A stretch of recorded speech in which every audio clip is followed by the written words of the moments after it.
Okay guys, here we are, hole number 3. Now what I'll typically go here is Marlin QB is my typical shot. Let's see what the wind is. It looks like we'll probably be able to do that. Could have been a little bit better wind angle, but not bad. Now what you'll want to do if you are doing this sniper approach is you'll want to use 2 backspin.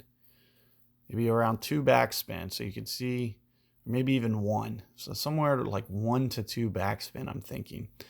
This is going to come in just a little bit hot. You also need to make sure that that second bounce hits the fairway. If it hits the green, it's going to come in and it's going to be way too hot. So there you can see it does hit the green. It's going to just kind of launch long. Even if you had the line down, it's going to come in just a bit too hot. So you do want to catch that second bounce on the fairway if you are going that route. Now what I'll do is I'll typically go QB. I can't remember the spin too well as to what to do. So we're just going to have to kind of wing this a little bit. What's that, 2? Thinking maybe even just a little bit more than 2. If I can land up in here, somewhere around here. Maybe just a hair of curl. So you'll see, I typically at least go 1 per ring. So I'm thinking, if I'm landing here, I'm going to go almost, pull back the min, maybe even short hit it just a little bit. But I caught a great ball. So I would imagine the great ball is going to end up blocking this out to the left a bit.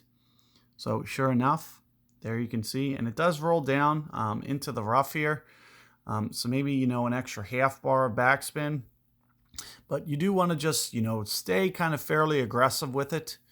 I will kind of show you guys a neat little trick, especially if you want to bring, the most accurate rough shots. A lot of times you're close enough there that you can go for a dunk, especially with, if you have really advanced clubs.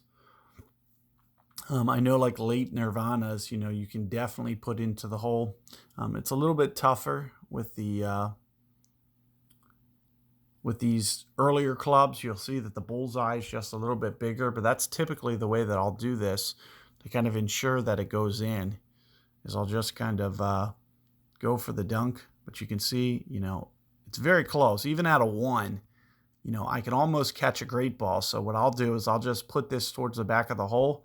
And even with a great ball, I'll probably still catch this very just edge of the hole. So especially as it starts to develop and it gets a little bit better, you'll definitely be able to do it even more.